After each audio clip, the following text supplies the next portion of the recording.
हम कैसा देश बनाने जा रहे हैं जिस पर भविष्य को सुधारने का जिम्मा है, आज वही इतना नफरत का शिकार हो चुका है।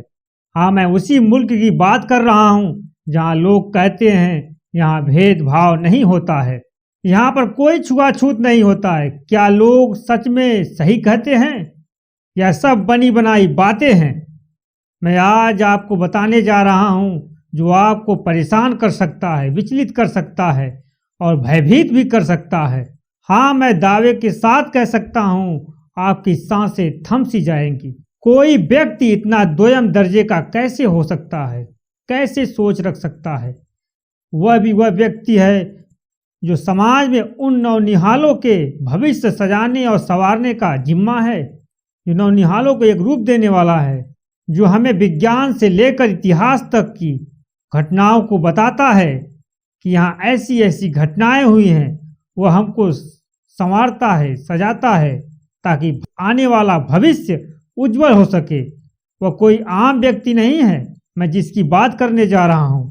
मुजफ्फरनगर की घटना शायद आपको नज़रों से गुजरा ही होगा या आपने कहीं देखा ही होगा।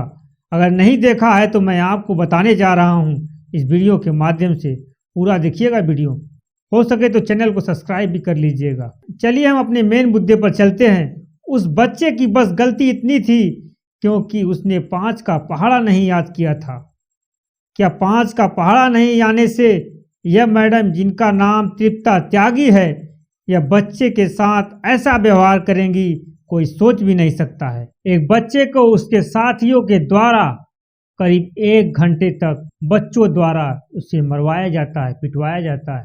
अध्यापिका कहने में भी कई बार सोचना पड़ रहा है क्योंकि इनका रवैया ऐसा है इस बच्चे के साथ कि इंसानियत शर्मसार हो जा रही है।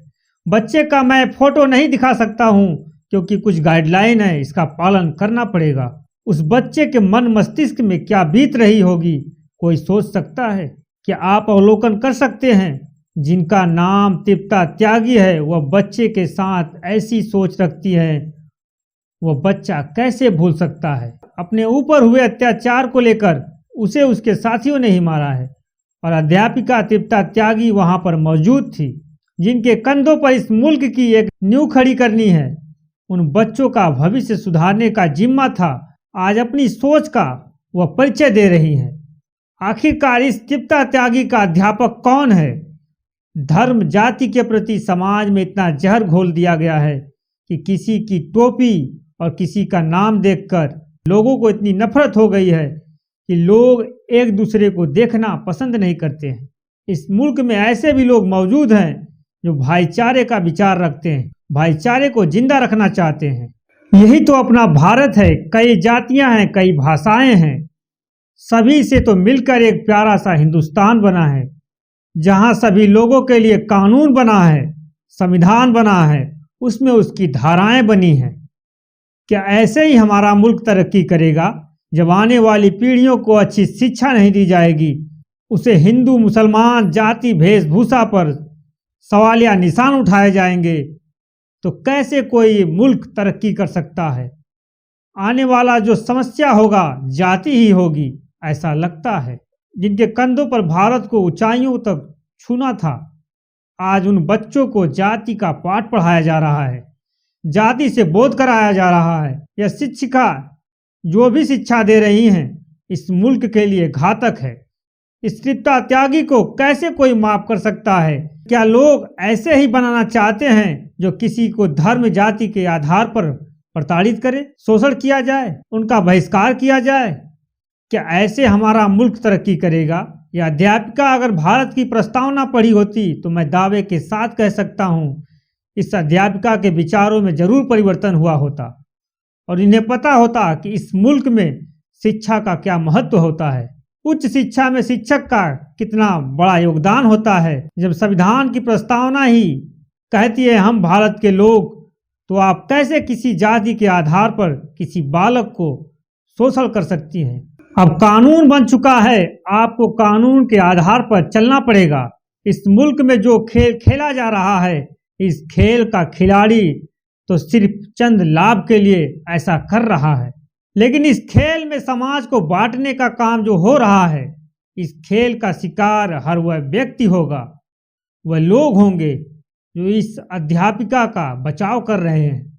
इस बच्चे को थप्पड़ नहीं मारा गया है जो इस मुल्क में भाईचारे को जिंदा रखना चाहते हैं, उन लोगों पर थप्पड़ मारा गया है।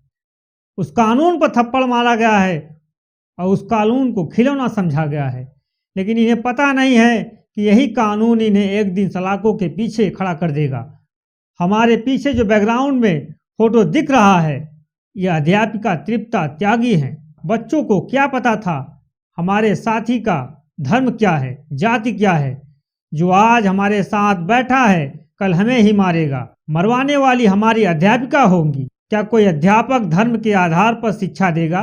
इस तृप्ता त्यागी पर कानून भी कार्रवाई करने से कन्नी काट रहा है, क्योंकि यह जहां से बोल रही हैं इनका अध्यापक कोई और है। जो हरकत इन्होंने किया है, मैं वहां की प्रशासन से कहना चाहता हूं, यूपी के पूर्व डीजीपी विक्रम सिंह को आप एक बार सुन ले, नहीं सुने हैं तो सुन लीजिए। जो कार्रवाई आप करने से कतरा रहे हैं वह बता रहे हैं कि कैसे कार्रवाई हो सकती है और क्यों हो सकती है। सुनिए जरा वो क्या कर रहे हैं। 323 और 504 सामान्य मारपीट और गाली गलौज, बस इतना ही है। और बेल बलहात के हाथ जमानत इसमें होना चाहिए था। 75 जुवेनाइल जस्टिस एक्ट, 295 आईपीसी, तुरंत गिरफ्तारी, तुरंत गिरफ्तारी, नॉन बेलेबल। कानून ने कितना न्याय किया है यह तो दिख रहा है, लेकिन बच्चे के पिता ने कहा है कि मैं इस स्कूल में अपने बच्चे को नहीं पढ़ाऊंगा। क्या आप जानते हैं पिता ने ऐसा क्यों कहा? उस पिता पर क्या बीत रही होगी। पिता इन कानून के मायाजाल में नहीं फंसना चाहता है और नहीं पढ़ना चाहता है। वह जानते हैं कि हमें कितना न्याय मिलेगा, इसलिए उन्होंने फैसला किया है कि मैं अपने बच्चों को इस स्कूल में नहीं पढ़ाऊंगा। बच्चा बोलता है कि अध्यापिका ने हमारे साथियों से करीब 1 घंटे तक पिटवाया। आप ध्यान से देख लीजिए, ये अध्यापिका तृप्ता त्यागी हैं, एक विशेष समुदाय से आती हैं। इनका काम था बच्चों को शिक्षा देना, दूसरी शिक्षा देना शुरू कर दिया। बच्चों का भविष्य कैसे अंधकार में डाल सके, इनकी सोच भी यही दिखाती है। बच्चे का भविष्य सुधरे ना सुधरे, लेकिन यह अपने एजेंडे पर चल रही हैं। चैनल को सब्सक्राइब और शेयर जरूर करें। नमस्कार।